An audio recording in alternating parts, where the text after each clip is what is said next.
the day could be today that your career is over. Now what do you do? I said, I better get to work. Rest at the end, not in the middle. And that's something I always live by. I'm not gonna rest, I'm gonna keep on pushing now. There are a lot of answers that I don't have, even questions that I don't have. But I'm just gonna keep going. I'm just gonna keep going, and I'll figure these things out as we go, right? And you just continue to build that way. So I try to live by that all the time. Have a dream, sacrifice for it, and never ever rest in the middle.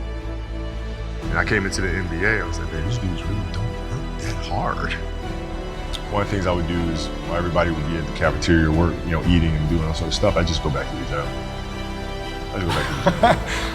How can I show you that, no, I have the edge? Well, you do it through training, right? So when I get up in the morning, my daughter goes with me.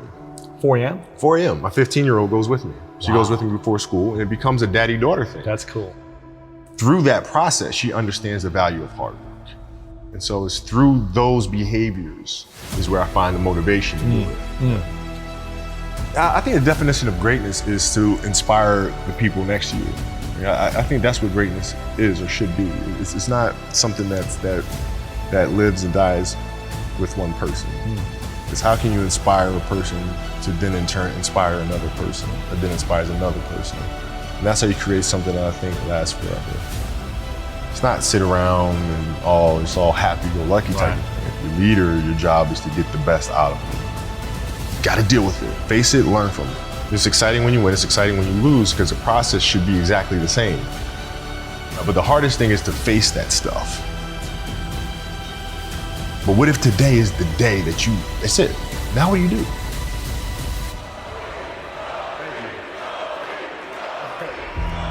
What can I say? Mamba out.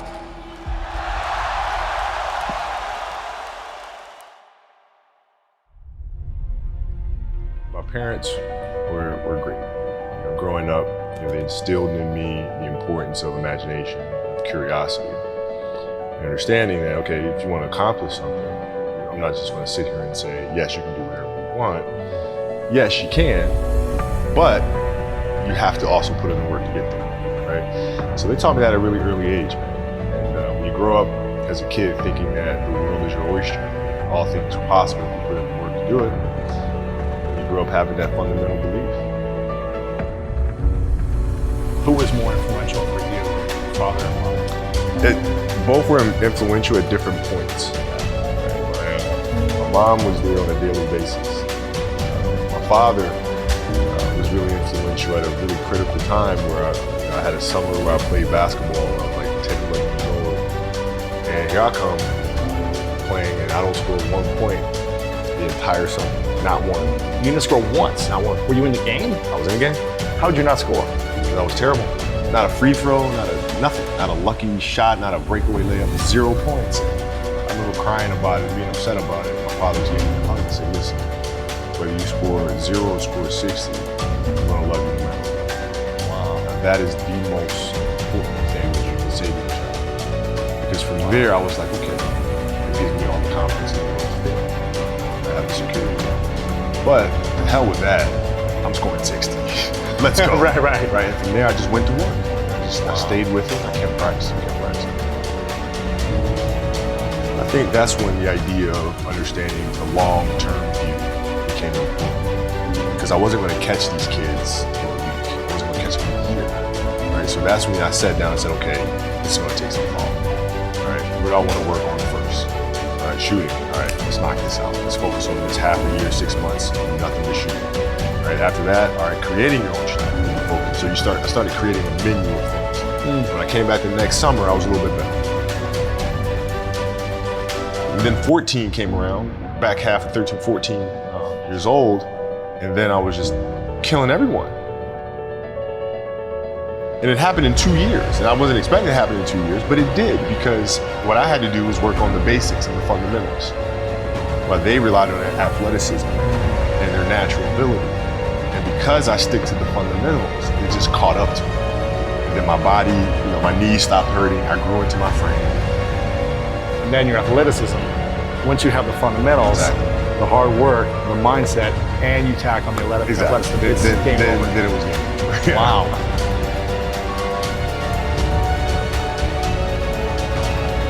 Love of the game, the challenge. Like I would watch Magic play, I'd watch Michael play, and I would see them do these unbelievable things, and I'd say, you know, can I get to that level? I don't know, but let's find out. Let's find out. And so that curiosity to see where I could push this thing led me down that path, I think.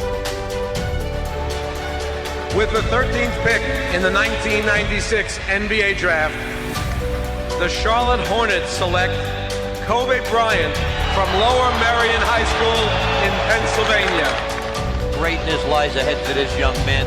Well, I learned that you have to work hard and you have to approach the game with a serious mindset.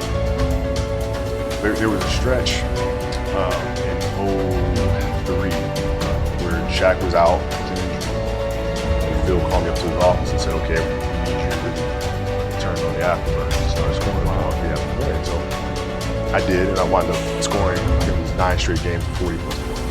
9 straight. 9 straight games. And then Shaq comes back, second to last game of that. Phil called him to his office and said, go, okay, I need you to bounce back.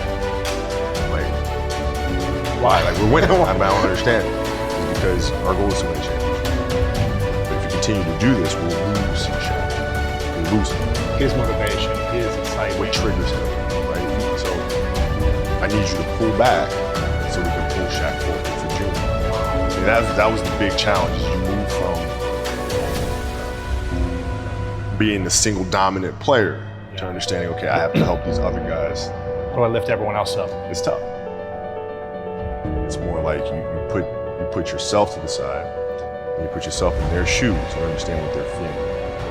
And then you have to make certain decisions of, okay, what buttons do I need to push for this player to get them to the next level? So it's not sit around, it's all happy or lucky time. A leader, your job is to get the best out of them, even if they may not like it at the time. He was very demanding because he expected everyone to put in the same effort as he was, and that was unrealistic. You're not behind me, you're not in front of me, you're right there parallel with me. Practice was very competitive right away. You know how Kobe is. We was jawing, we had it going sometimes. He didn't let me slip a lot.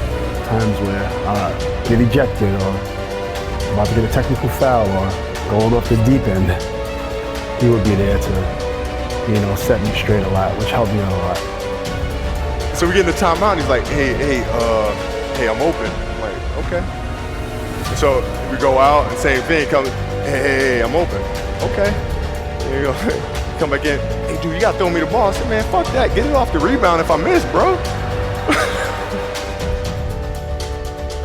Listen, I don't deal with people that don't commit at that level, but then act as if they do. Running joke, he doesn't pass. Credit. That's okay. But I'll take those 5. I'll take 5.